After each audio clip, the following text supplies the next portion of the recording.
In Creo Parametric 12.4.2, cable harness assemblies replaced cable harness parts. However, the enhancements were not limited to just harnesses.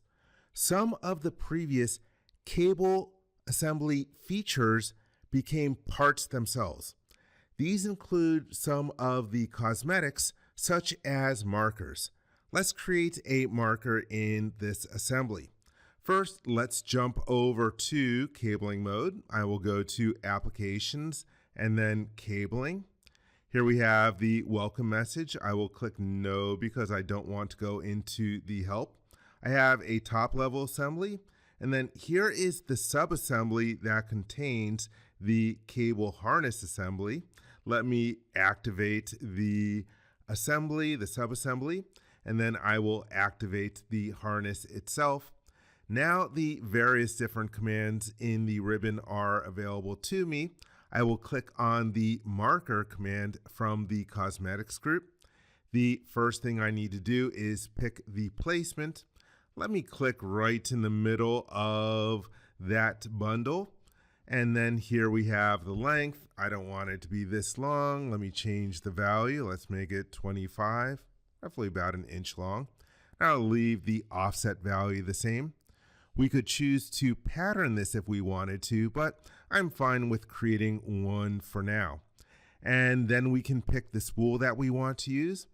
I don't currently have any spools for markers, so I can create one from this icon in the dashboard.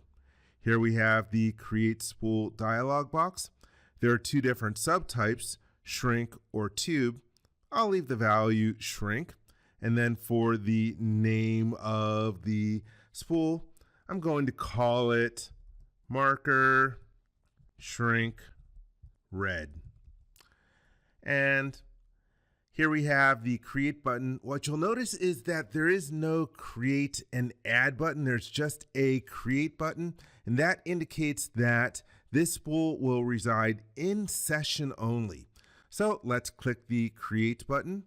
And here we have the electrical parameters dialog box. We have the name, we have the type, which is marker, and then the subtype is shrink. And then for the wall thickness, let me use a value of 3. And then for the minimum bend radius, I usually use a value of at least 2 times the thickness. And then for the units, well, I don't want this to be in inches. I want this to be in millimeters. That'd be pretty big if it was in inches. The pre-shrunk inner diameter, let's use a value of 4. And lastly, for the color, I will select one of the colors from my appearances file. This is good. I will click the OK button. And now my spool is created. Let me give a wall thickness. Let's use a value of around 5. I want something big enough for you to see. And everything looks good. I will hit the check mark. Let's zoom in. You can see the marker that was created in my model. Let me scroll down in the model tree, and I will expand the cable harness assembly. And then if we take a look down near the bottom, here we have the marker that was created, and we can see in the parentheses the name of the part that will be generated. One thing to note is that the spool that was used to create this does not get its own PRT file. I think that is the result of the fact that we were only able to create it in session. But anyhow, there you have it. That is how you can create markers using the new workflows starting with Creo Parametric 12.4.2.